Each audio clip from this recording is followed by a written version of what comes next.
Um,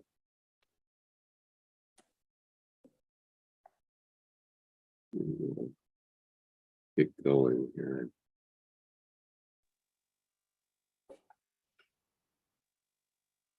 Just need to get the chat going so I can see it.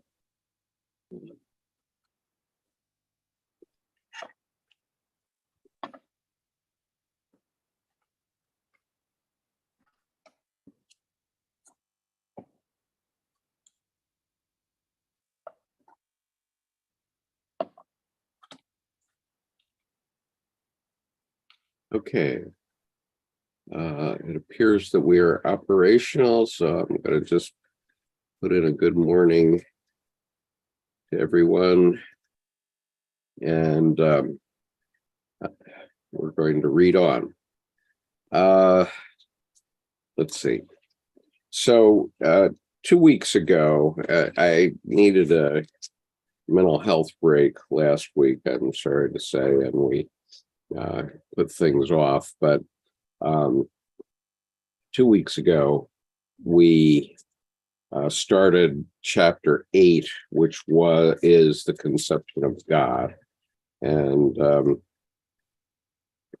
it's important enough, so I think I ought to reread one page of it, or 1.5 pages of it, and then we'll start our discussion after that. And so I have boxing mitts now. I had my physical last week, my annual physical, and I was complaining to my PA, who's been working with me for 25 years, about the fact that every time I went to sleep, I would wake up and my hands would be numb, totally numb, and I would have to pump them like this for 2 or 3 minutes before I regain feeling.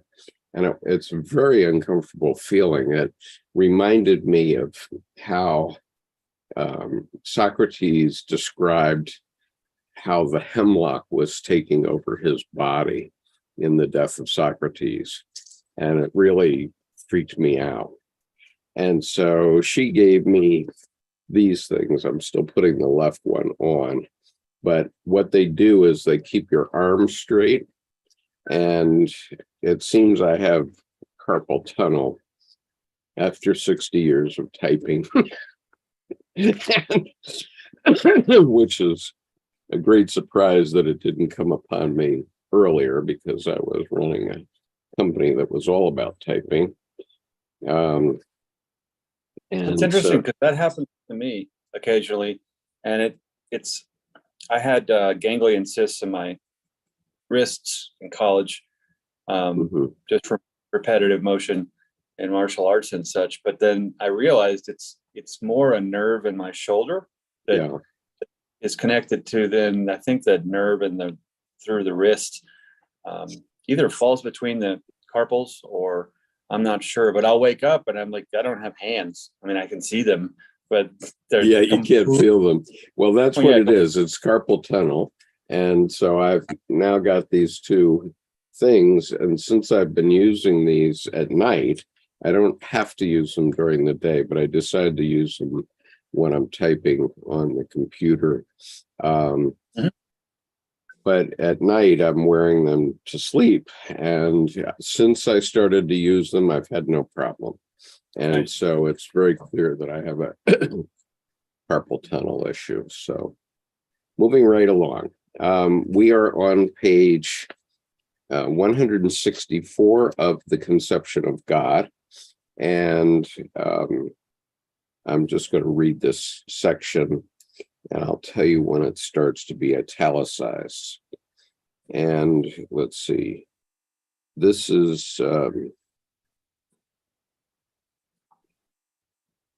where's 125? Okay, there's a footnote at the bottom of this first paragraph, which I think I should read.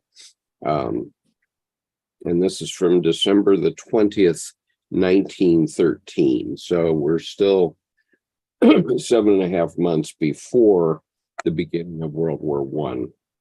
And it says a reference to Christ's parable of the mustard seed, Matthew 13:31 and 32, quote, "The kingdom of heaven is like a grain of mustard seed, which a man took and sowed in his field, which indeed is the least of all seeds, but when it is grown, it is the greatest among herbs and becometh a tree."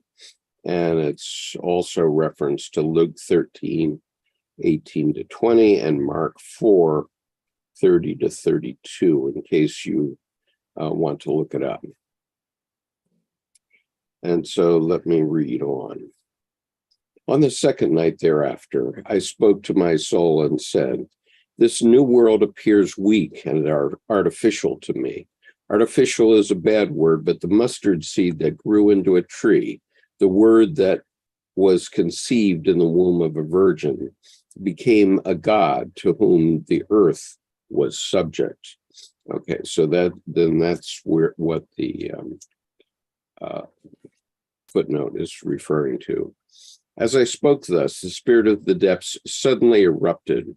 He filled me with intoxication and mist and spoke these words with a powerful voice."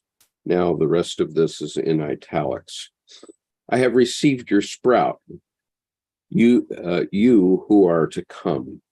I have received it in deepest need and lowliness. I covered it in shabby patchwork and bedded down in poor words. And mockery worshipped it, your child, your wondrous child, the child of one who is to come, who should announce the Father, a fruit that is older than the tree on which it grew. In pain will you conceive, and joyful is your birth. Fear is your herald. Doubt stands to your right, disappointment to your left. We pass by in our ridiculousness and senselessness when we caught sight of you. Our eyes were blinded and our knowledge fell silent when we received your radiance. You new spark of an eternal fire, into which night were you born? You will wring truthful prayers from your believers, and they must speak of your glory in tongues that are atrocious to them. You will come over them in the hour of their disgust and will become known to them in what they hate." Pardon? A disgrace rather than disgust. Okay, right. "You will come over them in the hour of your disgrace and will become known to them in what they hate, fear, and abhor." And there's a footnote to that. Mark 16:17. Christ stated that those who believe shall speak with new tongues. The issue of speaking in tongues is discussed in 1 Corinthians 14 and is central to the Pentecostal movement. Okay, reading on. "Your voice, the rarest pleasing sound, will be heard amid the stammerings of wretches, rejects, and those condemned as worthless. Your realm will be touched by the hands of those who also worship before the most profound lowliness, and whose longing drove them through the mud tide of evil. You will give your gifts to those who pray to you in terror and doubt, and your light will shine upon those whose knees must bend before you unwillingly, and who are filled with resentment. Your life is with he who has overcome himself, and who has disowned his self-overcoming." And the footnote reads, "The theme of self-overcoming is an important one in the work of Nietzsche. In Thus Spoke Zarathustra," Nietzsche writes, "I teach you the Superman is something that should be overcome. What have you done to overcome him? All creatures hitherto have created something beyond themselves. And do you want to be the ebb of this great tide and return in the animals rather than overcome man? Zarathustra prologue, page 41, underlined as in Jung's copy. For Jung's discussion of this theme in Nietzsche, see Nietzsche, Zarathustra, Notes of a Seminar given 1934 to 39, volume 2, edited Princeton University Press.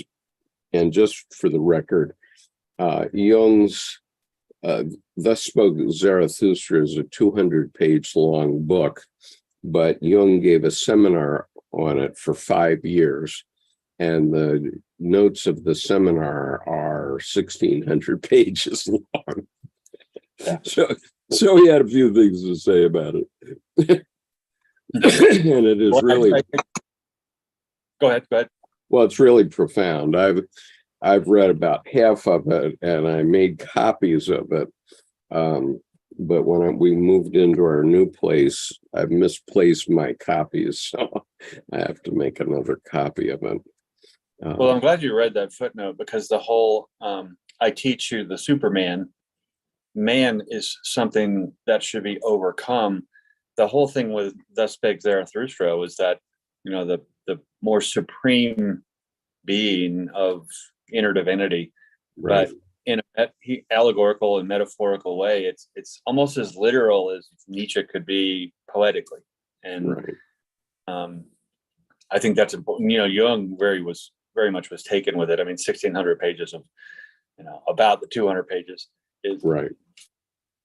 something to unpack. Right. Okay. So let me finish this italicized portion. I also know that the salvation of mercy is given only to those who believe in the highest and faithlessly betray themselves for 30 pieces of silver. Those who will dirty their pure hands and cheat on their best knowledge against error and take their virtues from a murderer's grave are invited to your great banquet. The constellation of your birth is an ill and changing star. These, O child of what is to come, are the wonders that will bear testimony that you are a veritable God. Unquote. Okay, so that's the end of this part that is in italics. And you can see the beginnings of Jung, the birth of Jung's ideas about what he would be working on for the rest of his life. Quite frankly, that's the import of this section, that Jung realized, and he said it later in a different way. He said, I realized that I no longer belong to myself, and that I belong to the generality, to the collective unconscious, and it was my responsibility to bring forth what I now knew. Okay, so this is a fully made professional psychiatrist who's been working in the field for more than 10 years, quite a lot of it in Bergholzli, which was a insane asylum, as they used to call them.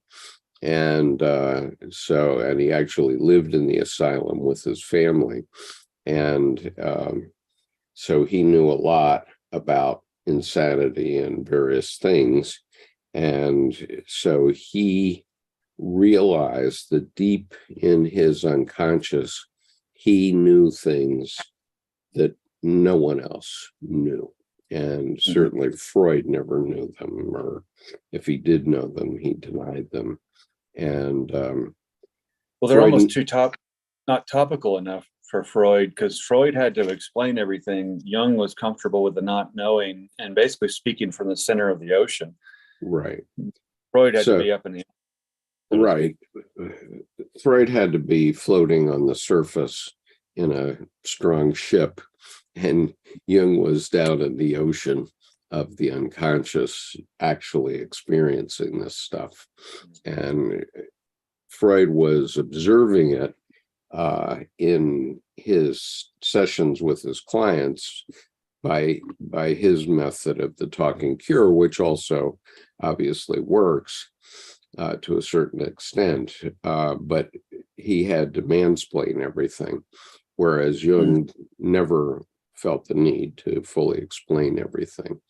or if he did, he explained it in such depth and with such scholarly perspicuity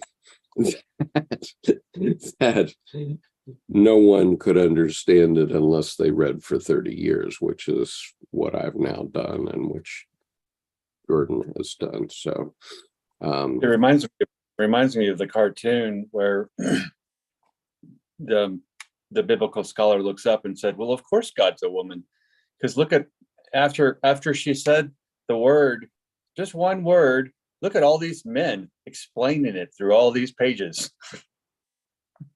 Yeah, now Idris is asking for the coordinates for today, which Idris, you would have them if you were signed up for the Sunday sessions, and I will send them to you directly.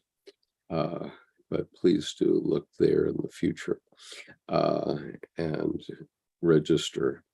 Let me see if I can find it here quickly, and I'll forward it to Idris. So would you read the next section while I'm taking care of this? Yeah, certainly. Section brackets 2. When my prince had fallen, the spirit of the depths opened my vision and let me become aware of the birth of the new God.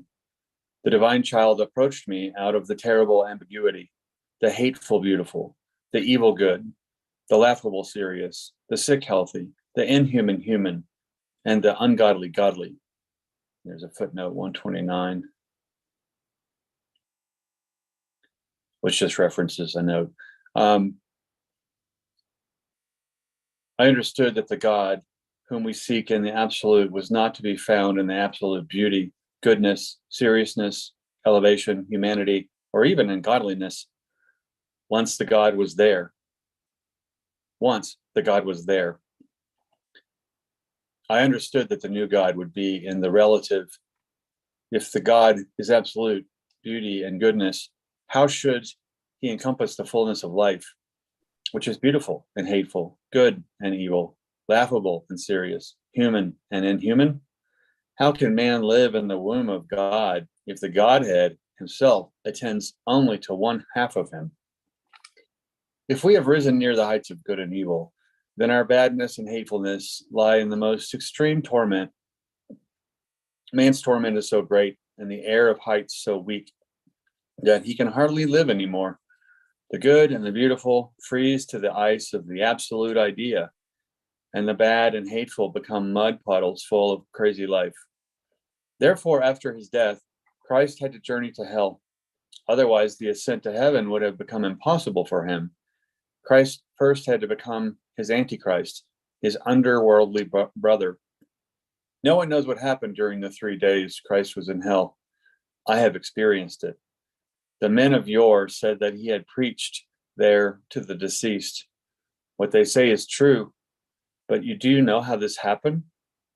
It was folly and monkey business, an atrocious hell's masquerade of the holiest mysteries. How else could Christ have saved his Antichrist? Read the unknown books of the ancients, and you will learn much from them. Notice that Christ did not remain in hell, but rose to the heights in the beyond. Our conviction of the value of the good and beautiful has become strong and unshakable. That is why life can extend beyond this and still fulfill everything that lay bound and yearning. But the bound and yearning is also the hateful and bad.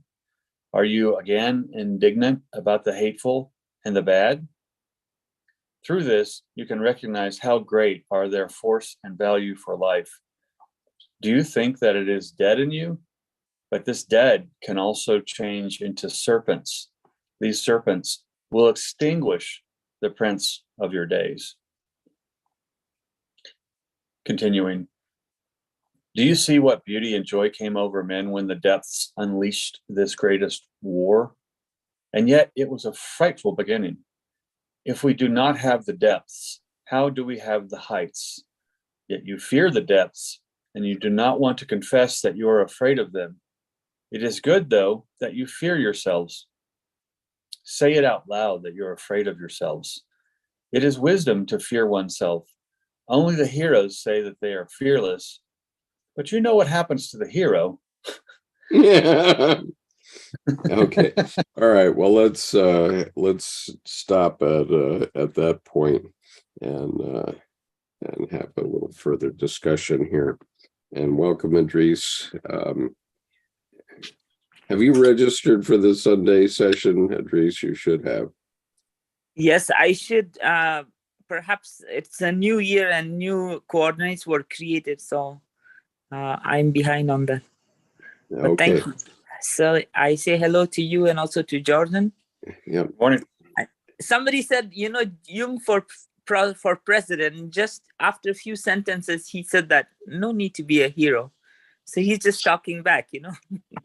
Yeah. And the point is, you don't need to, you don't need to project yourself as a hero. Okay. I mean, as a young man, probably we do think we need to project ourselves in some way as a hero.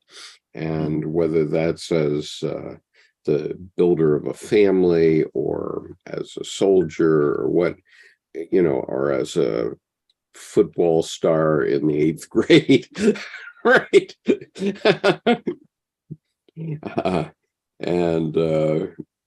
But you pretty soon learn where your abilities to be a hero are. I mean, in the 8th grade, I was the quarterback, 3rd string of my 8th grade football team, which was a weight team. So the maximum you could weigh and be on this team was 115 pounds. And I probably weighed 95 at that point. and I was just terrible at it. And I never actually played in games. Maybe I was in for 2 minutes in one game or something like that. But I was out there at practice every day trying to throw the ball and lead the 3rd string in their practices. But I started to learn pretty quickly that I was not going to be that kind of hero.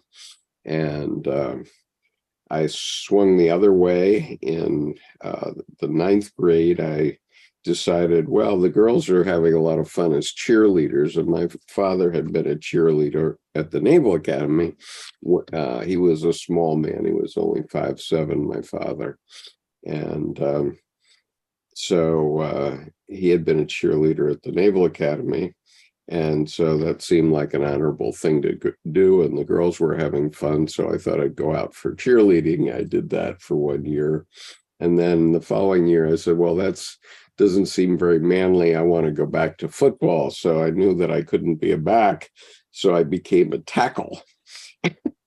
and here I was by then about 115 pounds. The average weight on the team was 164. The heaviest member of our team was 195, and he was the center. I,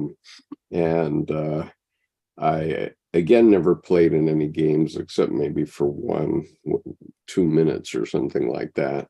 But I was used as a tackling dummy a lot, and which, is quite appropriate considering. And the football coach lived across the street from us. And my father once asked him, well, how's Skip doing? And the football coach just said, well, he's got guts.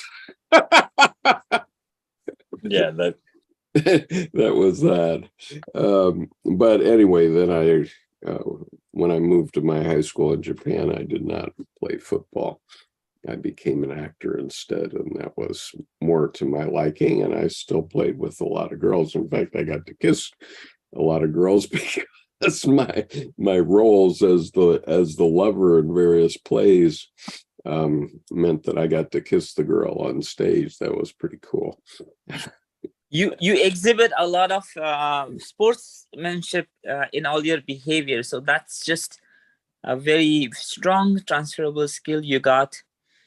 And I know someone who whenever he loses a game in chess, would create a story whether the other person made a mistake or they cheated at one point when I was not looking. And, like it's very, very hard that every single game the person would play with others, he would be a victim of exactly same situation with. So sportsmanship is such a high important thing that it even beats success in the game. Like it really doesn't matter whether a person lost or won, but if the person doesn't have that spirit, that person is really in a wrong place. Right. Okay. So now going back to our text, though, the significance here is that Jung is writing to himself. He's writing what comes from his unconscious. This is his own struggle with his own unconscious, and we're getting to peer in on it and see what he went through. And this is a big deal in Jungian psychology. And so he spent 15 years re-looking at these visions that he had.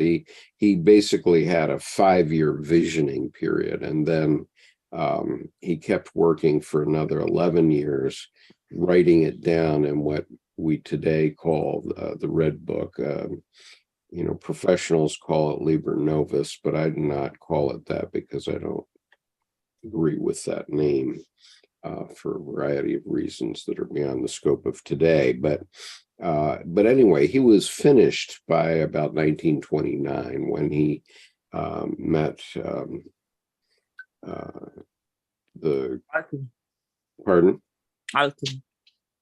When he ran into the secret of the golden flower in Chinese, he realized that at that point, he realized that what had happened to him was in the generality, and it wasn't just him. Okay, until that time, I don't think he was sure of it. And because he lived a very introverted, independent life and had plenty of money, so he didn't have to worry about anything.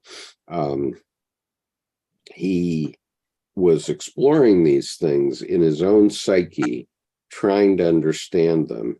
And then Richard Wilhelm came along and said, well, this is very common in China and well known.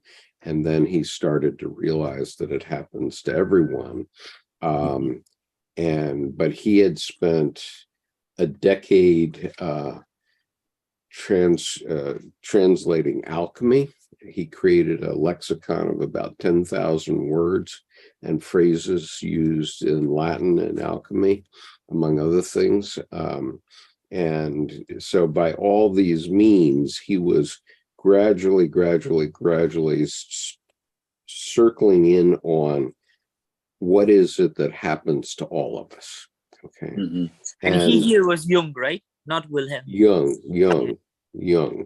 Jung is realizing this about himself. It took 16 years. I had a similar process because I wrote this novel in 1993, and I was totally overwhelmed by my anima.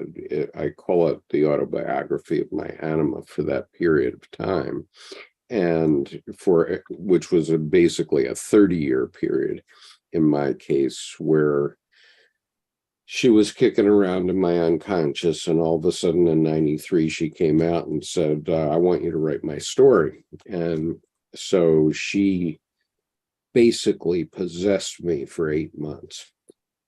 And so this novel popped out, and it had what I should say is not suitable for public company content in it. So I decided to put it in my drawer for 21 years. And 16 years into that was when the Red Book was published. And I got a copy and read it, and I said, oh my God, if this could happen to the greatest psychiatrist of the 20th century, then my experience is, mundane. It is what happened to him. It's my experience didn't by any means cover the territory that Jung's did, but I realized that basically I have this rolling forward of all this information about the life of my anima. May I ask And something? pardon, yeah, go ahead. I read the text of the Golden Flower twice. One when I was walking from a distance to distance, like listening to it. Another time I actually read from the words.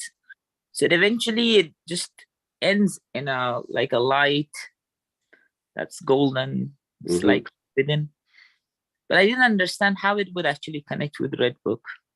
Because I don't know your book, I can't actually imagine how it connects. Is it just the intuition that in our mind, there are stages that we go through, almost like mathematical table, which is true. It may not have an external existence, but it's psychical. Well, and most people, yes, but most people don't even experience it. Okay, most people are bound in by the rules, and so they're totally ignorant of it, or they're bound in by their religious faith, because the religions, as Jung said, are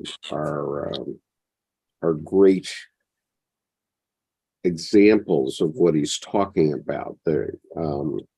And I'll find his quote about that in a minute while Jordan is responding to this. But natural systems of people are bound in by their religion, and therefore don't even never get to thinking about these things. But because I had been attacked by religion when my daughter told me I was going to hell. It took me a decade to find my way out of hell. And so I was no longer bound by the rules of my religion. And I realized, because of my global experience in many different religious environments, including Islam, including Taoism, and including the shamanism of Japan and so on, I realized that Jung was beyond religion. Okay, he was above all the religions of the world, and it's never said explicitly, and for the most part, because Jungian analysts are in sessions with one patient at a time, and it's a very private experience what they're bringing people through. They don't share it, okay? And so I had to discover what this was about for myself, because I never had a Jungian analyst talk to me in psychotherapy. And so I had to figure it all out for myself, which ultimately I feel like I did, but only because I too had these types of experiences, the same sorts of things. And Jung's point was earlier on, we've already read it, that this is my experience, is what he said, that this is his experience. The Red Book is his experience. It's not yours. And so you have to go out and have your own. And that was the point. And so, we're not giving any perfect roadmap for how to do that. You have to find your own way. We're not imitating Carl Jung. We want to find the truth. Right. I find the pattern, which you may agree, that in Red Book, this alternating pattern comes. A vision comes with all the details, and sometimes also worse. Then he writes a few paragraphs, at least one paragraph, reflecting on it and arguing with it or something. And then another vision comes, and then he again expands and argues and explains. So this alternation, we can almost see it like we can have a dream and then we can have a paragraph about the dream, and we can create a dread book like that. Yeah. Now I do have on my screen now, and I'm going to share it, Jung's quote, which comes up in volume 10, I think. Okay, so here it is. It's from volume 10 of the collected works, paragraph 367. And I put this title in. Theologians and psychologists are in the same business. And the red, I put the red in, and I put the material that's in the square brackets in. But this is what Jung said. And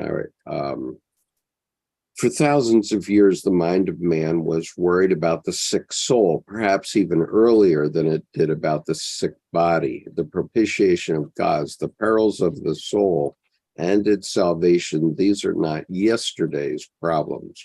Religions are psychotherapeutic systems in the truest sense of the word and on the grandest scale. They express the whole range of the psychic problem in mighty images. They are the avowal and recognition of the soul, and at the same time, the revelation of the soul's nature. Okay, now that, to me, that's about the most profound thing that I've ever found in Jungian psychology. But it really is the thing that says to me that all religions are like this.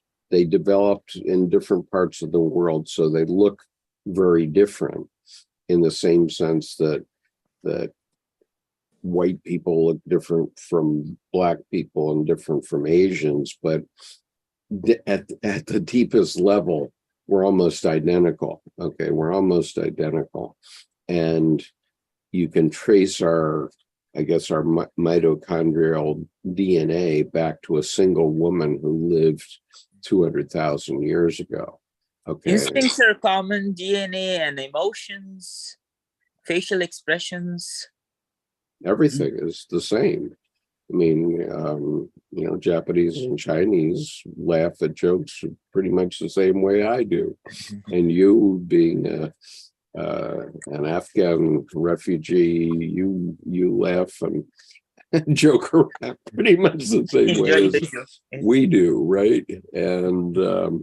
And that's the same for all human beings. I mean, even in deepest Africa, you can find people that are quite primitive and who are pretty much unchanged by any civilization. They still live in a very primitive way. And I'm talking about, I think they live in Tanzania, among other places. But if you look at these people, they look Japanese and or Chinese, in their facial features, although they're Black, but they have facial features that remind me of Japanese. And I know when I travel to southern Texas, which I've done a few times, I've been in Brownsville working at one point, and there the Latino people that live in Brownsville, Texas, look Japanese to me. Okay, there must have been some cruise ships back in the days where people of different places spend a few nights together, and then we don't have the rest of the story. That's for sure. Righto. So, Jordan, I'm going to shut up and let you comment on all this before we go on. Well, it's interesting. I mean, Idris's question kind of led into where I was going to want to comment and go, and about the secret of the golden flower and how does that relate to alchemy or to the psyche. And the thing is, you have the idea of the 1,000-petal lotus that's a golden flower, which can also in Victorian gardens be a dahlia, which doesn't have 1,000 petals, but it's a similar kind of structure. And the 1,000-petal lotus is a symbol for the psyche. And the reason is you can get everything out of one petal.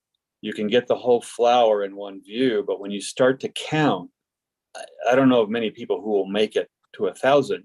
So it's a symbol of getting lost in the life of the thing. And what's interesting with the mustard seed, the smallest of seeds becomes the great tree. That's a reference also to Atman, the smaller than small and larger than large. And so that then goes to the DNA of self. And then self-overcoming is the maturity where the hero dies. And I think in Art and its Symbols, Jung speaks about how that the hero's journey, the symbolic death, is the death of the hero, meaning it dies into maturity. And so I think that what happens is that maturity is a self-overcoming. I don't need to self-explain. I don't need to apologize. I don't even need to define anything. I can live my life. But so in that sense, the child becomes the parent of the adult, because you are no longer looking for validation. And my joke is that at that point, validation is just for parking. I mean, and I think so what happens at that point is then when you stop explaining, then it's your job to start teaching the psyche to other people. I think that's the challenge, because we teach atomic physics, we teach chemistry, we teach math, arithmetic, adding, subtracting, calculus.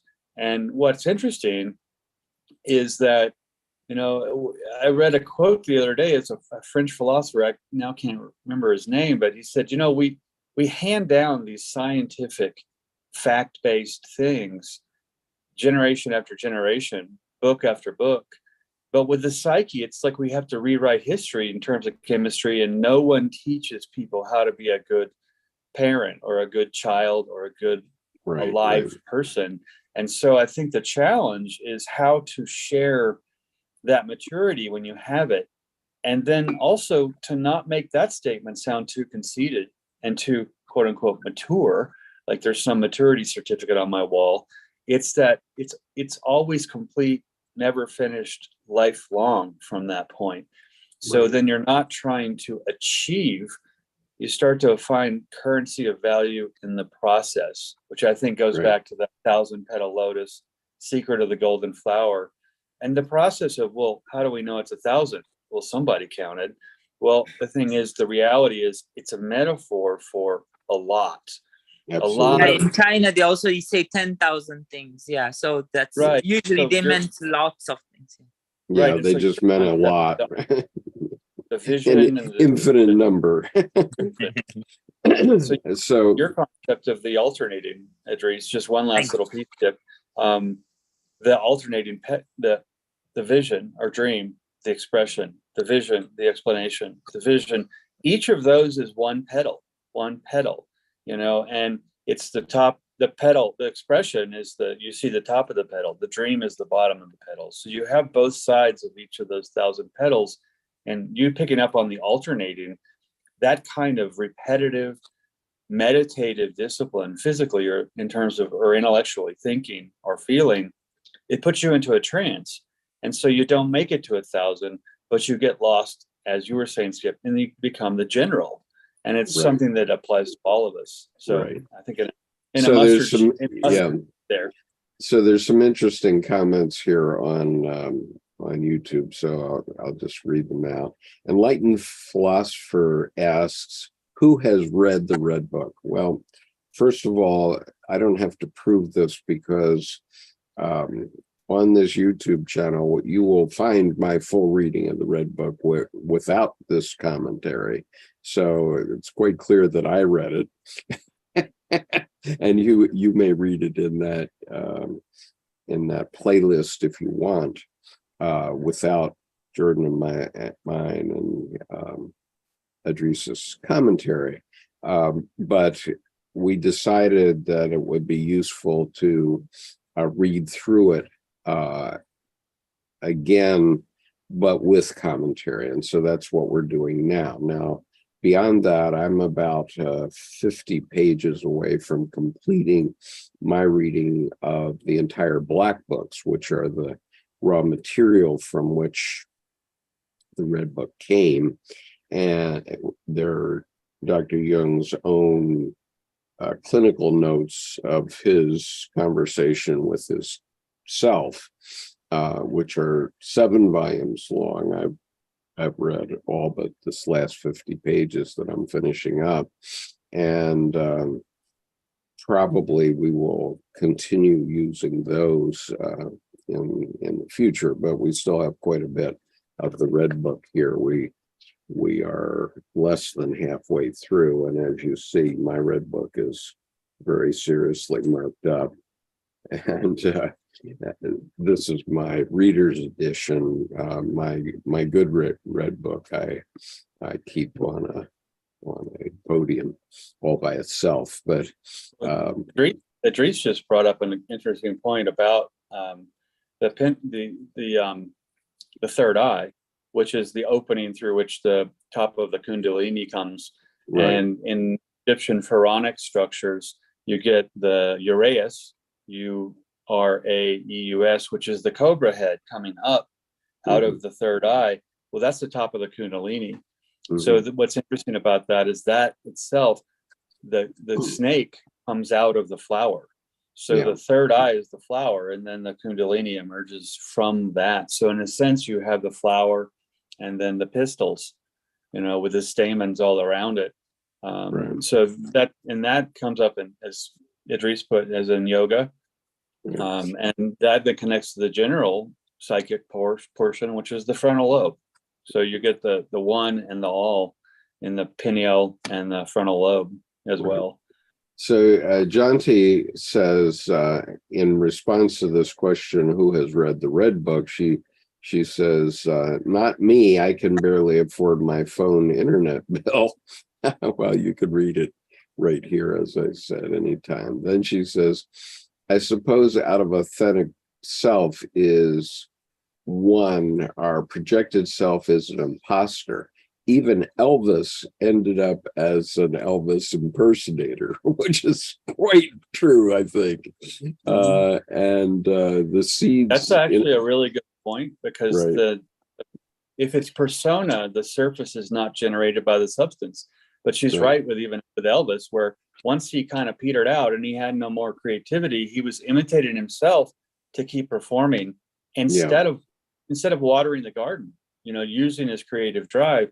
He became I got to this point and I will now plateau forever there. Yeah. And then he was in Vegas for, I don't know, 10 or 15 years, playing the same songs over and over and over again, wearing the same the mind-numbing Doctor. Yeah, no wonder he died of an overdose.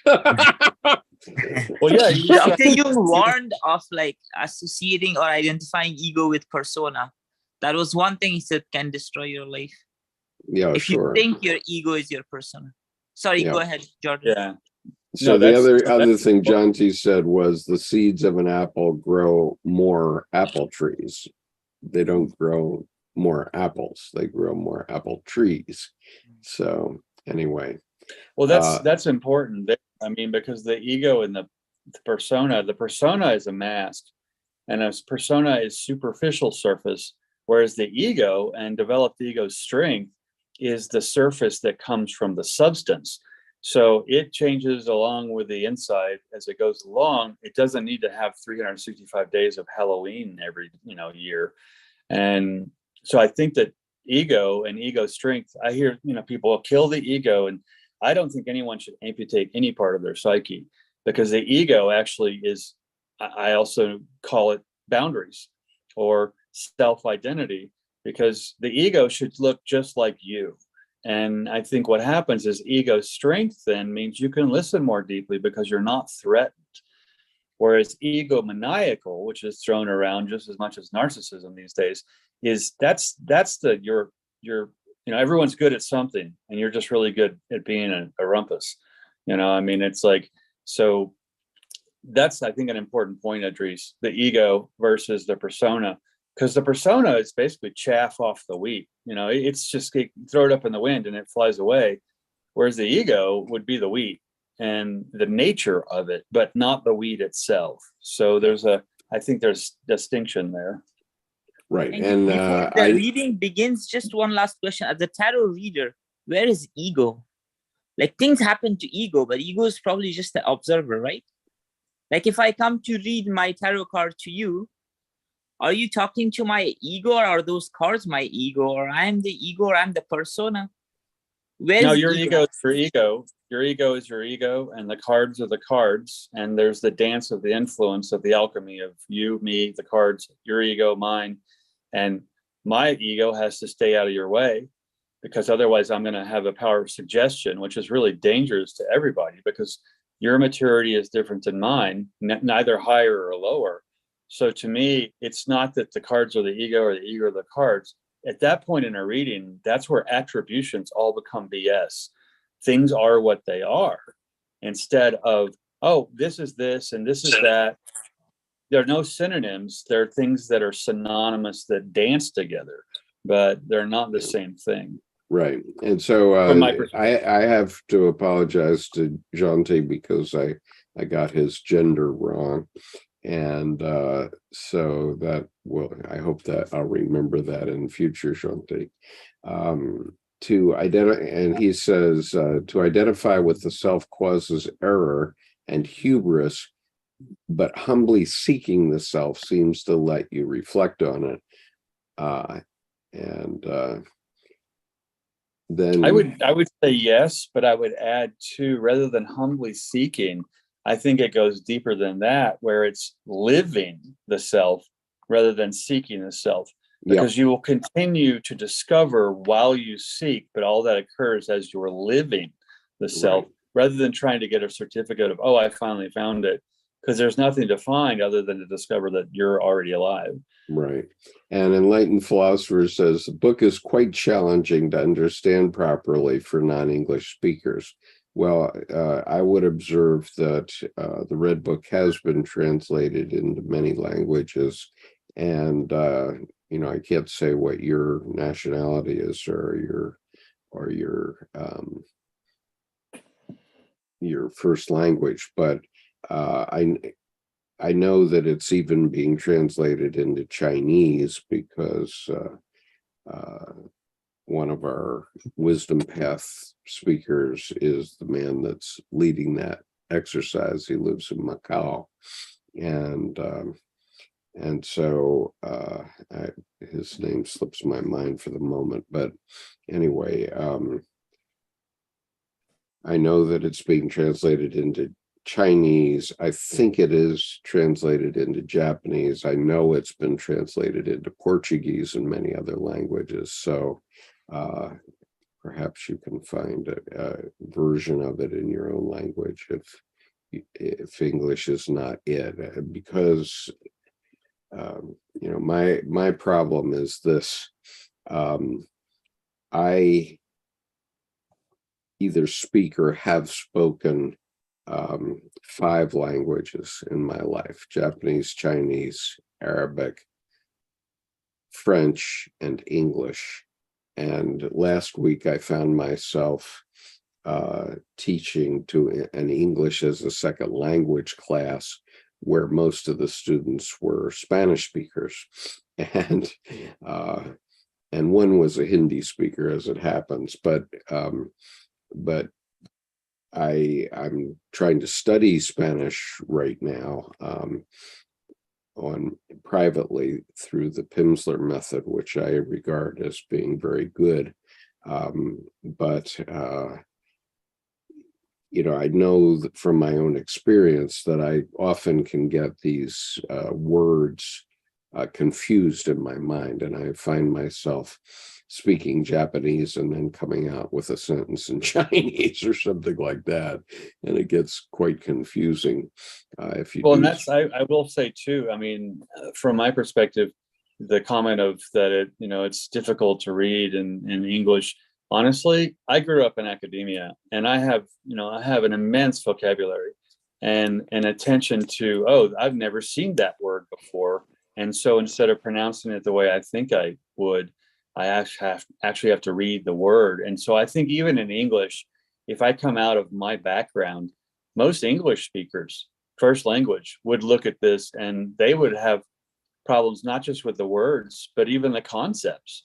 And so I think that that's a valid point. So I think if you can find it, like Skip said, in your first language as a translation, it probably will land better, because then you can deal with it conceptually rather than just the, you know, the Mickey Mouse of individual words causing definition problems. Yeah. If we keep freezing on the YouTube channel, I apologize for that. It seems that at least in my area, what is it? Xfinity is selling this 10G capability now on television, so everybody's getting 10G. I had doubled my capacity a couple of years back to 10G, but now they're trying to sell it to everyone. And this time slot of 10 to 12 on Sunday morning is about the most popular time for people to be looking at church services and other things throughout the world. And the result is that we sometimes do have freezes, and I apologize for that, but I hope most of what we're saying is coming through. So Robert Jabray says, when talking about doing creative work, LL Cool J says ego is not your amigo. That's pretty cool. And Jonty says, I used to think ego was a naughty internal floating corpuscle from a Jungian diagram instead of simply I am in Latin. And yeah. Well, actually, that's better. I am in Latin is the ego. I mean, it's the nature of the thing, but it is not the thing. So the problem is when LL Cool J says ego is not your amigo, that's real catchy, but that speaks to the egomaniacal. That speaks to the superficial. Yeah. The ego itself is a wonderful tour guide and, you know, navigator, as it would be, but not the navigation. And so it's like you are driving your car, but you are not your car. I think so. The driver in a car would be the ego, so to speak. And that's a metaphor I think that applies to the psyche, where the ego is a driver and an interpreter and a wayfinder, but its specificity also can get in the way because it's not comfortable with reasons or unreasonable. It's trying to define things. Right. Okay. Now EW has a important sentence here, which he says, which sentence are we at on the red book, please? Okay. That's so me. the answer. İdris Vardaki. Pardon? That's myself. İdris Vardaki. Okay. All right. So the answer to that is we are in chapter 8, called The Conception of God. And unfortunately, the Red Book does not use the paragraphing system that's used in the collected works. But in any case, we're on page 168 of the Reader's Edition. We're in the second part of this chapter, the part that's number 2. And we have just completed a sentence which is, but you know what happens to the hero. Okay. Right. And so thank you. So I'm going to read on so we don't go too far afield. And I think this long form discussion was good though, because the whole concept here of self-overcoming, you know, overcoming yourself is that maturity point where the hero dies, meaning the hero goes away. You are now then you've shed that skin. So the getting to the fact that the ego is still there, but the ego is not the hero. And I think this discussion we've had, though it was wide ranging, I think it was on topic pretty much the whole time about all these concepts that go into the self-overcoming. Right. Now, I just another aside, this is a momentary sort of advertisement for our confluence, because the organizers of this year's confluence have been working together quite a lot lately. And we do have a rudimentary website out. It's not ready for prime time yet, in the sense that we don't have a way to register for the confluence yet. But I think that I should speak to that for a moment. And what I mean by that is, and this is news for Jordan, so I hope hears this. We're going to do quite a number of things in this confluence, which is going to be 13th to 16th of October 2023 at Mount Madonna Retreat Center in Watsonville, California. But one of the things we're going to do is we're going to have breakout sessions where each organizer will be able to talk about sort of their own hobby horse. and so, for example, we have a practicing clinical psychologist who is going to talk about dream interpretation, and that will probably be supplemented also by a retired psychiatrist who's part of our organizing group, who will be talking about psychotherapy and literature. And I am going to be talking about Carl Jung as my shrink. In other words, my topic will be on how Carl Jung influences my personal life. And so that will be my breakout session. This is going to be, this is a confluence which is going to take 3.5 days. And so in only one block of that are we going to have these particular breakout sessions. But my breakout session is going to be Carl Jung as my shrink. I do not urge any of my followers on YouTube to attend that, because you've been hearing it for the last 6.5 years. and rather, I hope that if you do attend the confluence, that you take someone else's breakout session. But in my breakout session, I intend to share that with Jordan. And the reason that I am is because he and I have had good dialogue on these topics over years now. And so we can talk about these things as laymen. And so we're not talking about Jung from a psychotherapy perspective, although a couple of my fellow organizers are going to do.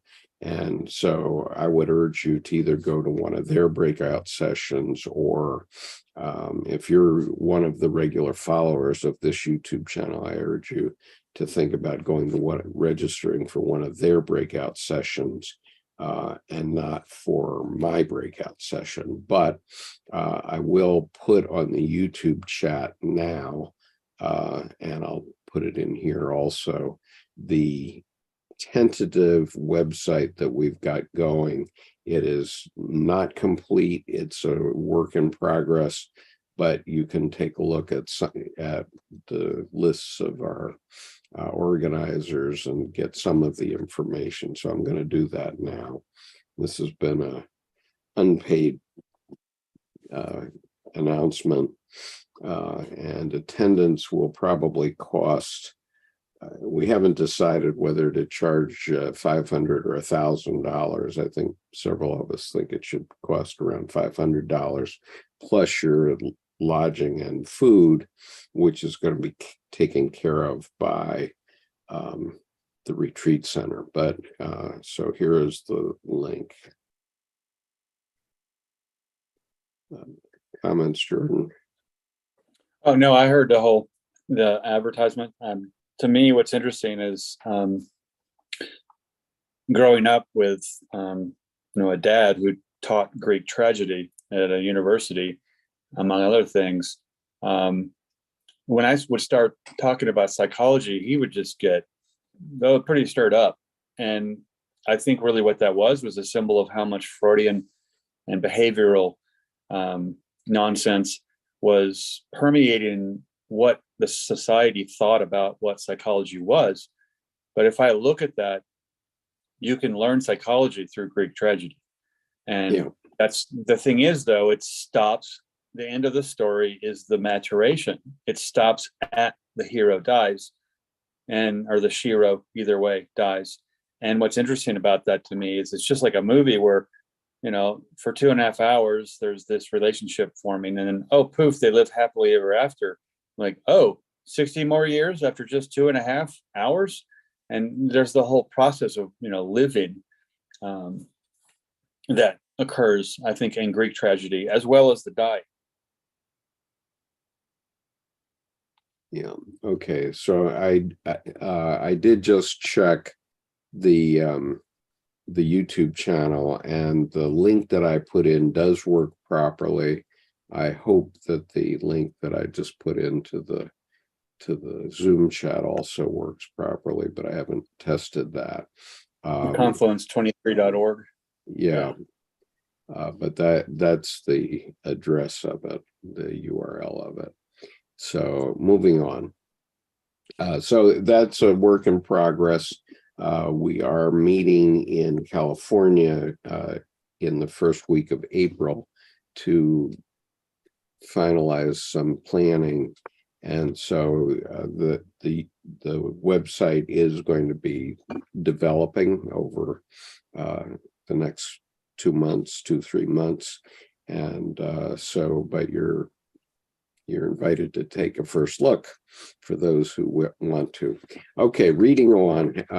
So we've finished with the sentence, but you know what happens to the hero, which we already covered. So now I'm going to read on. With fear and trembling, looking around yourselves with mistrust, go thus into the depths, but do not do this alone. 2 or more is greater security, since the depths are full of murder. Also, secure yourselves the way of retreat. Go cautiously as if you were cowards, so that you preempt the soul murderers. The depths would like to devour your whole and choke you in mud. He who journeys to hell also becomes hell. Therefore, do not forget from whence you come. The depths are stronger than us, so do not be heroes.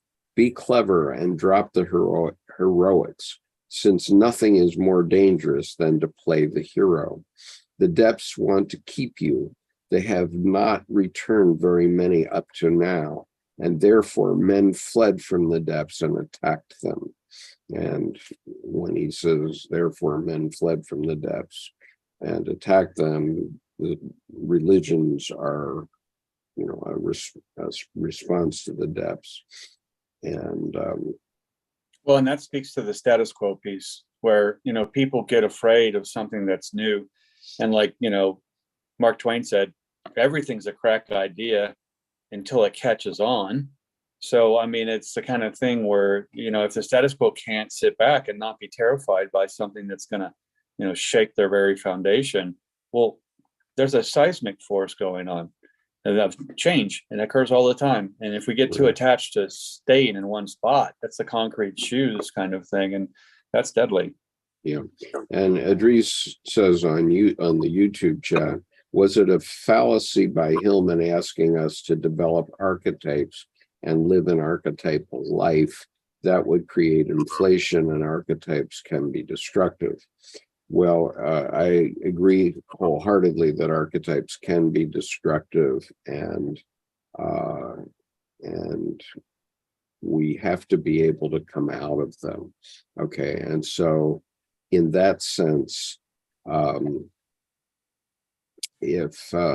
so I don't know if it's fallacy by Hillman, but he, this segment here is, sort of a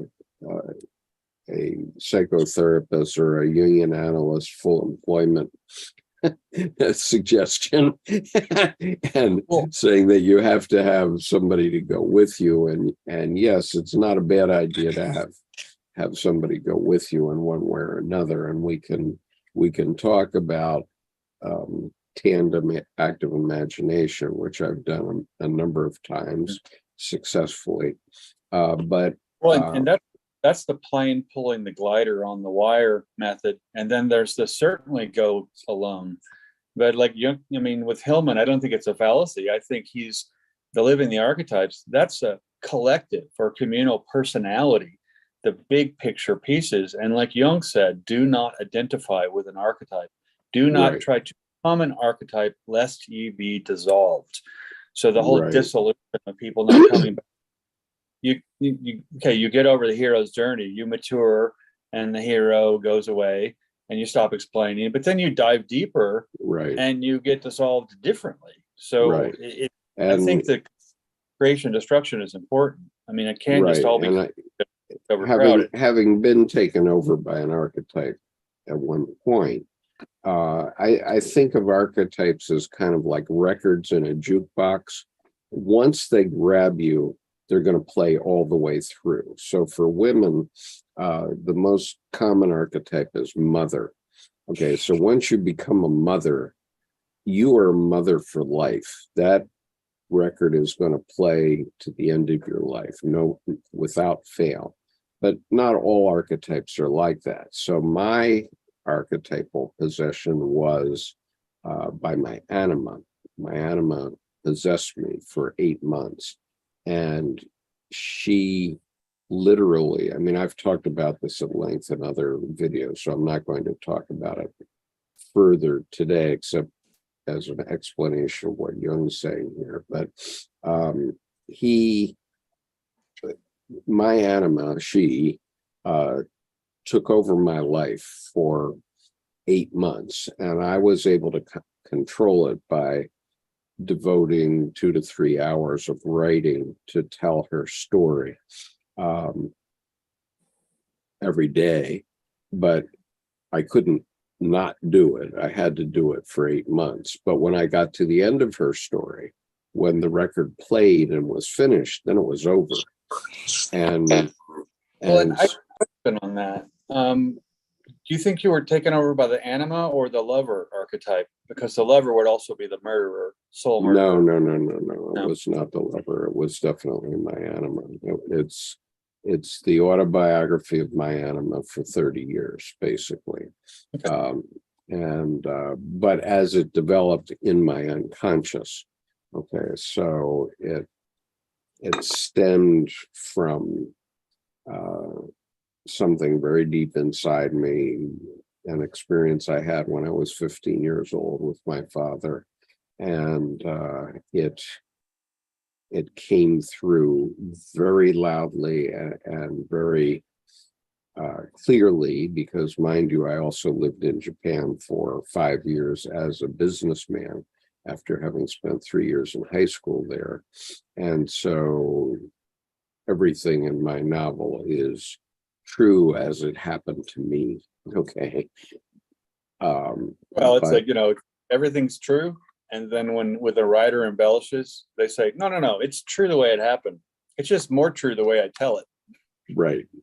Something like that. And so I'm a poster boy for the idea that I was able to withdraw from that experience and simply put it in my drawer and not really push it at all, because you need to be able to get out of it, and so I did. And I've had other archetypes attack me, like I said, the church had attacked me at one point, and it took me 10 years to figure out what was happening. And fortunately, I've kept a passable relationship with my daughter. Thank God. And so I know what was going on there at that time, but it could easily have destroyed my family. And if I hadn't been able to work it through. And so, I'm not impressed by the methods of people that say only their way is the right way. Well, that's the first clue to cult. If someone thinks that only their way is the only way, run like heck. you know. Yeah. And John Z said, let's see, and Idris says, let's see. Samir says, I need a psychiatrist, too much negative thinking. Well, that could be. And I'm not going to speak to that. That you made that statement, and that's your statement. Idris says, Hero's Journey was also promoted by Joseph Campbell and Robert Bly and Sinead.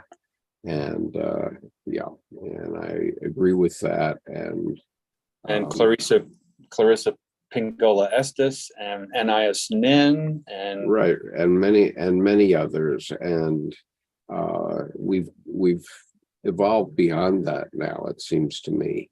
You know, I used to consider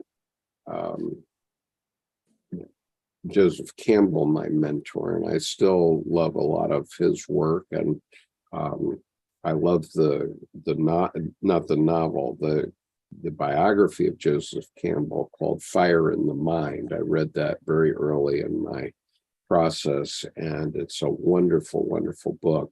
And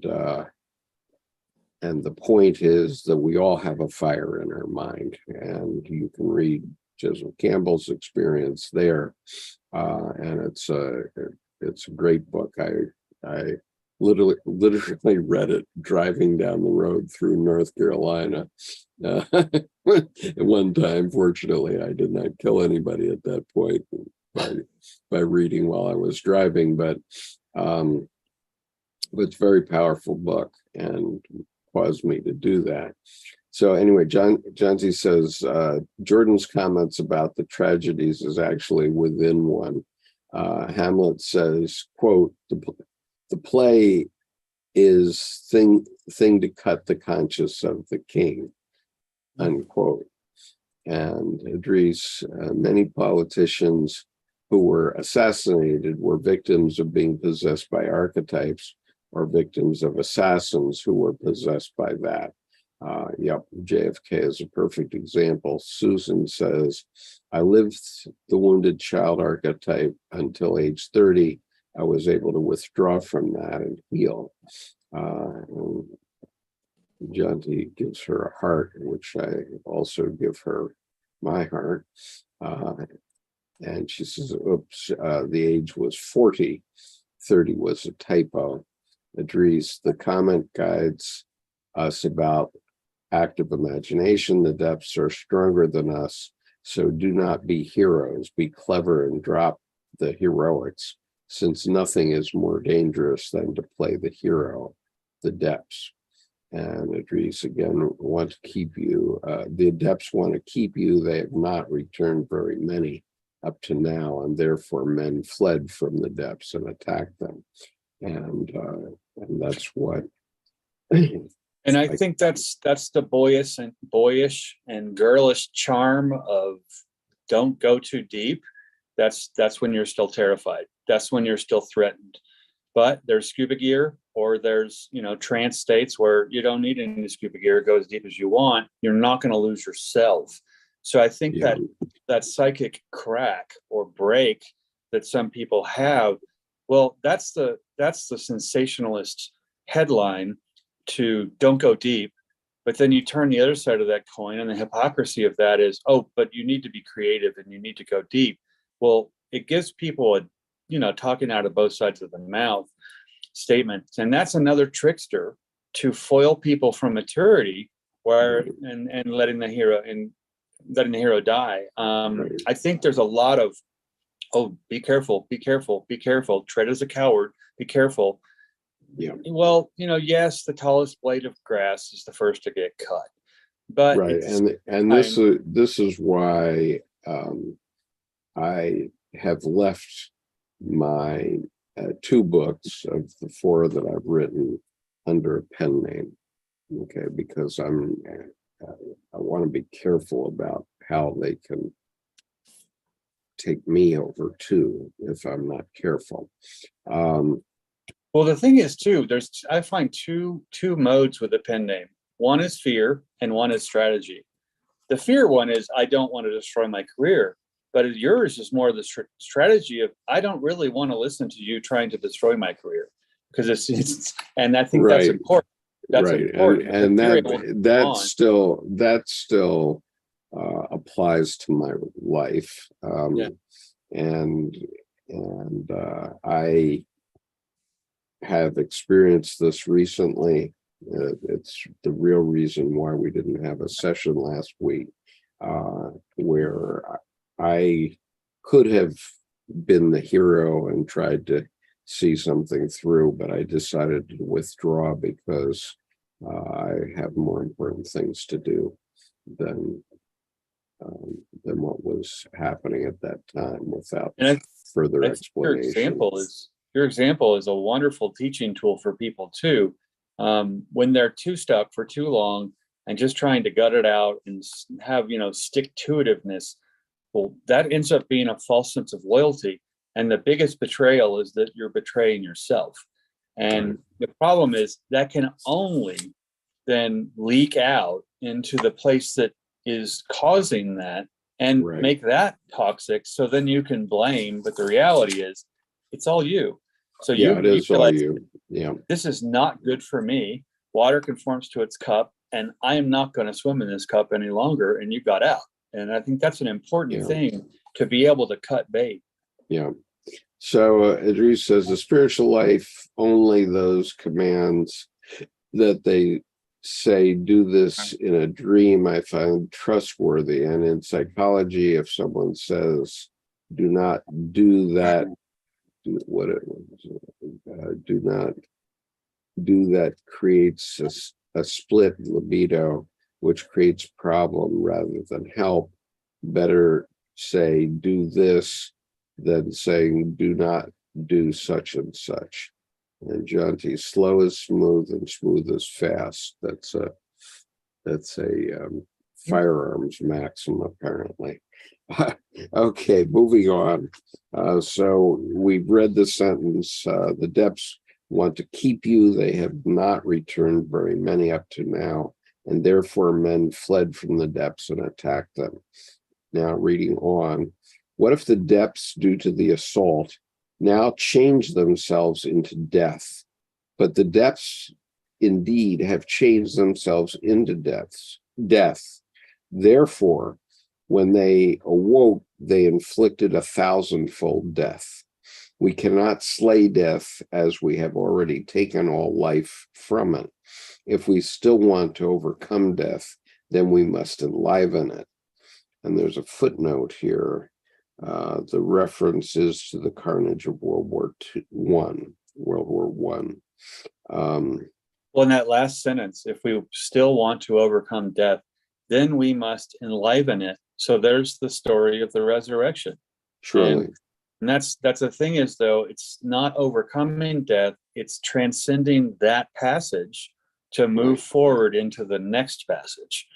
Right. And so, I could talk about this for hours, but I'll just give one anecdote.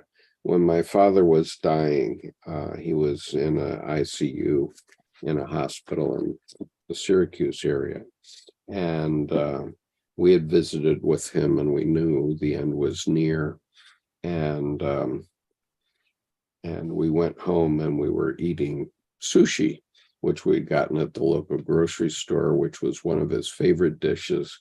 And as we were having that dinner, the phone call came in on my cell phone to inform me that my father had died. And did we want to come in and see the body? And I said, no, that won't be necessary. He's here with us now. Mm-hmm. And that's the blessing of the memory that's alive. Yep. And so, that's the perspective that can help a lot of people, it seems to me. I think it is, and I think then not to in any way dilute that, but the levity part, I think, of the resurrection. I saw a cartoon. There's a guy and a priest. And the guy says, so Christ's body is the bread? And the priest says, yes. And the guy says, and he rose from the grave? And the priest says, yes. And then the guy says, because of the yeast?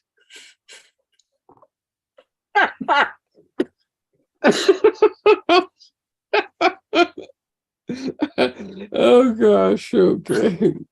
So I mean, you got to be careful about what you get right and wrong. That's right and wrong isn't, always to be dispensed with when the unknown and creative. But yeah. Anyway. So I mean, I've come to the point in my life where I do not diss any religion, because those religions and fraternal organizations like the Masons and the Knights of Columbus and all those people, they all have uses in maintaining mental health. And as the quote that I read earlier says, that they're grand schemes for protecting mental health, and it's a community. All of them are community. Absolutely. That's important. And so we have to get away from this idea that it's my way or the highway, and start to accept that they're all right. And yes, the Bible is 100% true. It may not be true in the way you think it is, but it is true. Go ahead, Jordan. I was going to say, and that's then another metaphor. Just all these organizations and communities is when one matures, then you have dignity and difference. And I think the ones can be cut out that want to do violence to the other ones, because that's immature and juvenile. Yeah. Because it's terrified of something that's the capital O, other, or different. But I think when the maturity hits or is achieved, or passage through becomes, as it were, you're not so threatened. And then you don't want to knock off the sharp edges. You want to understand them so you can walk with them without getting cut. Right. And I think what's happened then is like Rabbi Lord Jonathan Sacks, his whole concept of dignity and difference in identity, society, and culture, and in the world where it's, can't we all just get along? That thing. Well, instead of that question, it's, can't we all just mature and listen? And right. And that's why some people say that humanity is still in its adolescence. Right. And we have to grow up. Idris, go ahead. What did you want to say? I see your hand up here. Sometimes in past few years ago in Canada, they just appointed only Christian chaplains, and they said that the program is sufficient enough to actually take care of all people who are inside prisons. So they kind of removed a number of denominations. But even before that, I was always thinking, with psychologists, and now I am more sure that actually Jungian psychology is being so much in harmony with religions. If they would work and prove to be really helpful people visiting prisons. Any ideas about that? I think so. Well, that's an issue for younger men than me, people like you, Idris. I do agree with you that Jungian psychology is in harmony with all religions. And although Jung spent most of his life talking about Christianity because it was the religion in which he was raised, and his father was a Swiss Reformed pastor, that was the milieu into which he was born in 1875. But we now have to evolve beyond Jung, and with Jung as our basis. So we need to start understanding what he was saying to us. And there are very few people outside the Jungian analyst community and people who have had a formal Jungian psychotherapy. Beyond those, there are very few people who have fully grokked enough to talk about the things that I frequently talk about. I do feel that I've grokked it, but I don't consider that a meal ticket by any means. I don't charge people for working with me, and yes, I do get a very small amount from Amazon about every 2 months. With more than 18,000 followers, every 2 months I get a check for about $100. So it's And not that's like only from YouTube, not Amazon, right? that is from YouTube, yeah, not Amazon. That's right.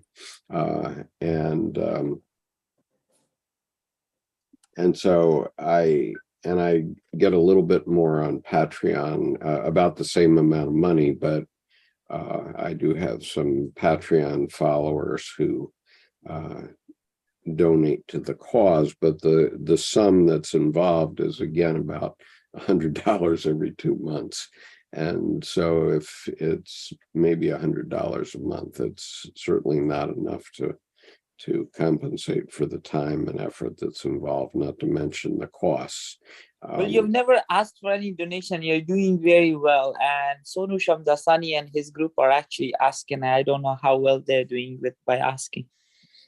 I don't know. They do ask, and of course, they're running the Bollingen Foundation, where they're publishing books, and book publishing is a costly process. Well, I think speaking to Idris's question, though, about the prisons, what's interesting about Jungian analysis in prisons, I think it's important because many times people end up in prison because they had no social moorings in the first place. And Jungian analysis will give them the first social mooring of having a social mooring with themselves. And They often have never been heard. They've never actually been recognized. And again, validation may be for parking, but that's after you mature. But at that point, they're still shadow. Thank you so much, Susan, for that. Yeah, very generous gift. I think that the prisons are, a place for Jungian analysis because it will give them self-reflection rather than the incarcerated corporate pecking order of who can do more violence to who out of fear and being terrified. Right. Because I think the one thing I've noticed I work with underprivileged kids in college and people who were incarcerated also. One thing I do know, once they get the fire of an idea, they have some of the most zeal and disciplined capacity to work with it and stick with it. So it's not just to climb out of the hole. They finally got some inspiration because the whole life has been dark and damp and extinguishing. And in that sense, they get the inspiring piece that gets them really moving. So I think that is a good place, Idris, rather than church and ecclesiastical denominations, get some Jungian analysis in there instead, because then whatever religion they are, that's just theirs. It doesn't matter, but you don't have to enter this community pulpit of, oh, well, we're only this religion and this help group. It's like, no. It's a cross section of the whole world in each of those groups. Right. Okay. Yeah. One other thing that I want to mention, and let's go on and do 2 more paragraphs. Then I want to stop at this point. But so let me do 2 more paragraphs. Okay. Therefore, on your journey, be sure to take golden cups full of sweet drink of life, red wine, and give it to dead matter so that it can win life back. The dead matter will change into black serpents. Do not be frightened. The serpents will immediately put out the sun of your days, and a night with wonderful will-o'-the-wisps will come over you. Take pains to waken the dead. Dig deep mines and throw in sacrificial gifts so that they reach the dead reflect in good heart upon evil. This is the way to the ascent. But before the ascent, everything is night and hell. Okay. I think we've sort of been covering this, so. I think we have, and I think what's interesting is the footnote 140 actually encapsulates all of this in terms of the fear of the unknown, the fear of the depths, versus no, go wildly into the depths kind of thing. Where footnote 140, this refers back to the vision in chapter 5, in quotes, descent into hell in the future. In 1940, Jung wrote, "The threat to one's inmost self from the dragons and serpents points to the danger," and here we go, "of the newly acquired consciousness being swallowed up again by the instinctive soul, the unconscious." So what's interesting about that is, like, you know, things easy come, easy go, but once you've established something, it's going to stick around. So be wary, basically, of, you know, the fruits you've just picked up, either rotting or being taken away. That new consciousness is what to be mindful of there. Not that you're going to lose the self of, you know, old established self, or you, as it were. Okay, I'm in the process of putting the MailChimp one on the YouTube channel, which will get people the information they need to join our panel.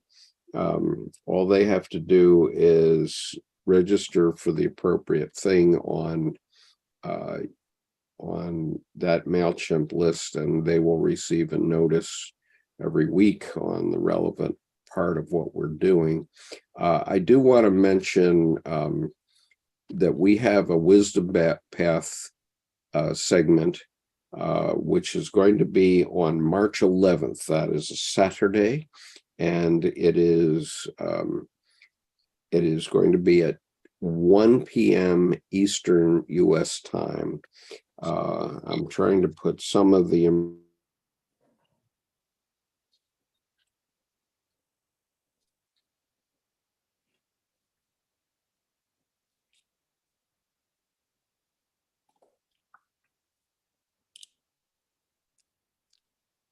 I think your voice has Wisdom frozen. Paths segment is going to be about men under construction, and it's relevant for this reason. The one of the difficult things that's coming to light in public right now is the fact that men are in trouble, and men are in psychological trouble, and one of the movies that addresses this is the Banshees of Inisherin, and that's promoted as an Oscar nominee this year. It has 9 Oscar nominations, so it's well to understand this. And there is a wonderful review, which I'm going to put on here right now. Your voice didn't come for a few sentences right after you said that. I'm putting the link for MailChimp. And then the next sentence I heard after that pause was about the movie that you just mentioned. Okay. Well, I'm putting the information onto the YouTube channel right now. And so there's one of the things that I'm linking to is a review by Alexander Beiner about broken men in a broken world, The Last of Us, and The God of War, and the Banshees of Inisherin. And since this is destined to be a major topic in the next few weeks, I thought I would get the author of this book, Men Under Construction, to speak to us on the YouTube channel on the 11th of March, which is the night before the Oscars. And I'm glad you set that up, because to me, I'll be curious to see how, you know, what his insights are, because I find that the warring piece is the adolescent piece. The bigger piece is creation and destruction, which the creative process incorporates. But I think people get lost too much in the literal warring, have to be combative. And if you look at, I mean, James Hillman's book, A Terrible Love of War, Yeah. People have to get out of that. I mean, and in terms of, it doesn't have to be combative. Now, it doesn't mean get lazy and soft, but at the same time, I think there's a more mature piece where the battle is more training and discipline and de rigueur, as it were, to find your discipline instead of your discipline. And that way you can keep strongly going that way without, frankly, being so violent and frankly so juvenile, because, you know, blah, blah, blah, you know, someone wants to fight, and well, why? I mean, who got threatened enough to actually harm another person? I mean, so. Right. Okay, so let me see. I think I put most of the information here. What I didn't put is the link for the event, which I'll try to do now. And so that is the link for the event. I think it went through, yes. All right. And so that's going to be on the 11th of March at 1 p.m. Eastern time, 10 a.m.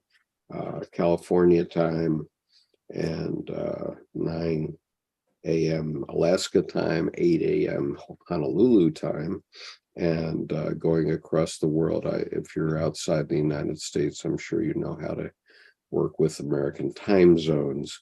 But in any case, I urge you to register for our session on the 11th of March. It's going to be with Murray Stein. And Murray did a lot with the Korean singing group BTS over the years, as you probably know.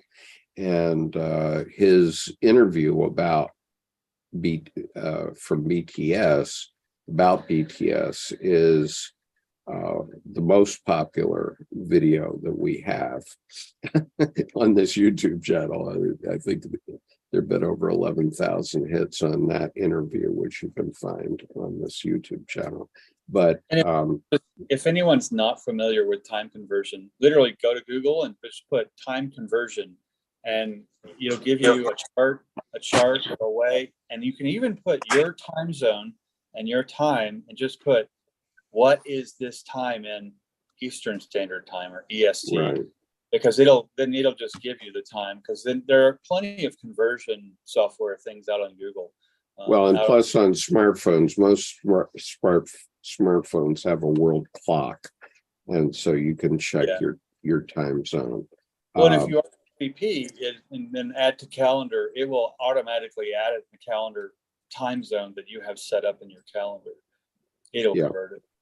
Skip and Jordan, are there some popular or famous people who might have publicly published or made it available the case of the analysis? That could be very interesting to learn about them, other than Pauly that we know it was certainly there. I'm sorry, I didn't follow your question, Idris. Say it again.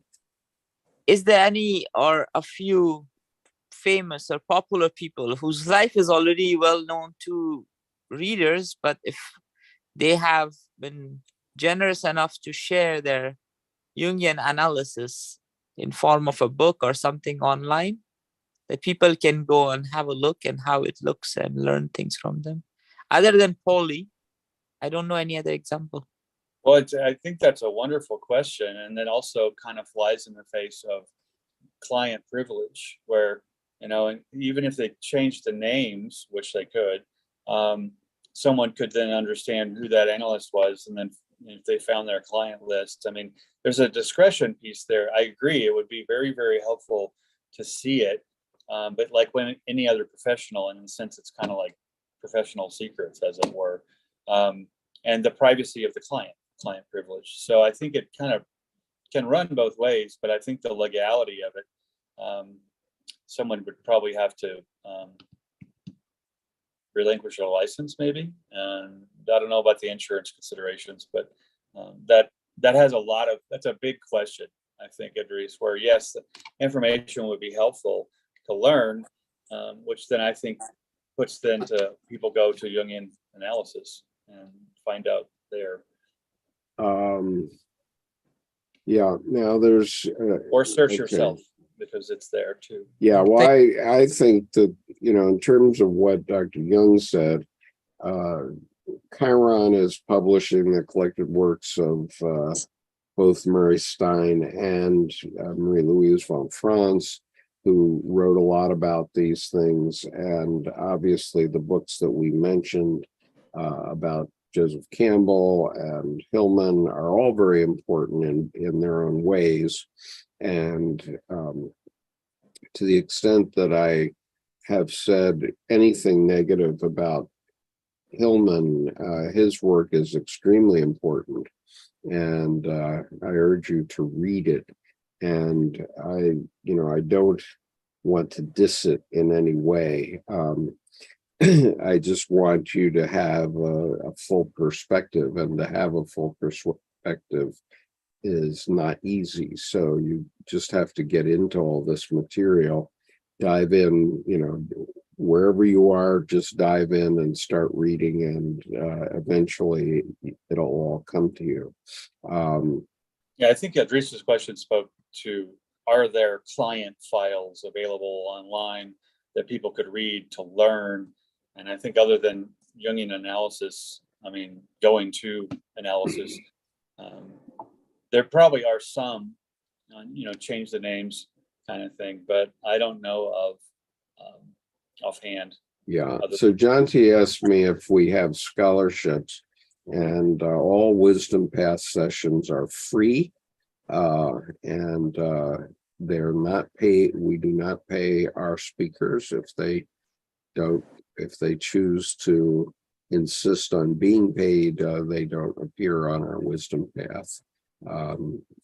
We consider what we do because we have a large following and a large mailing list as helping them promote their books. So while they're not infomercials, they are helping them promote their books. So we do it for free, and they speak for free. And their currency of value is the community service. Right. That they're Absolutely. providing. Absolutely. And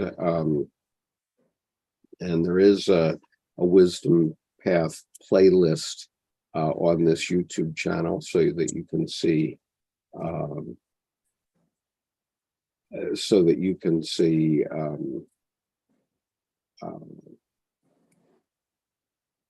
everything that we've done on Wisdom Path, which at this point is over 60 interviews between my partner on this task, who's Tim Holmes, world famous artist living in Montana, and a dear friend of mine.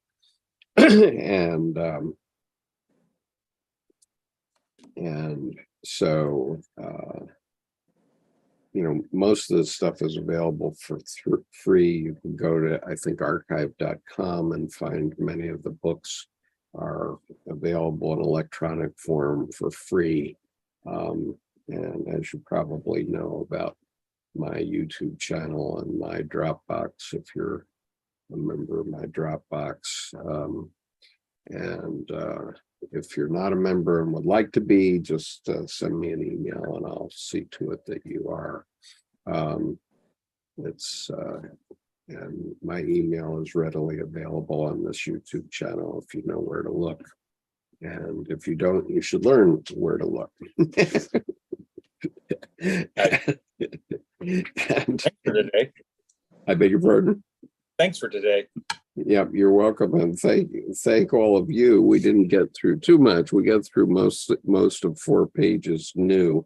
The first sentence of what we will start with next week is, what do you think of the essence of hell? Okay, so we'll leave that discussion for next week. We're beginning on page 169 of the reader's edition of the Red Book by C.G. Jung. If you have any further questions, you can always write to me, and I'll be happy to answer them as best I can and as time permits. I have a lot of calls on my time these days. So anyway, thank you all. Thank you, Jordan, for being here. And Definitely. we'll so now you know what I'm having in mind for my session, which can include you on the Confluence. As I've said, if you've been following us for the last several years, as some of you I know have, I do not urge you to come to my breakout session at Confluence. I hope that you'll go to the breakout session of one of my fellow organizers. But for people who don't know what we're about, you can come, and you can certainly come if you want to, but I think you'll be shortchanging yourself in terms of the experience of the Confluence. So I think it would be better if you attended a different breakout session, and you can certainly talk to me and or Jordan at any time during the event. I'm presuming that Jordan will be there this year. I'm assuming that. Yeah. So anyway, take care. We'll see you next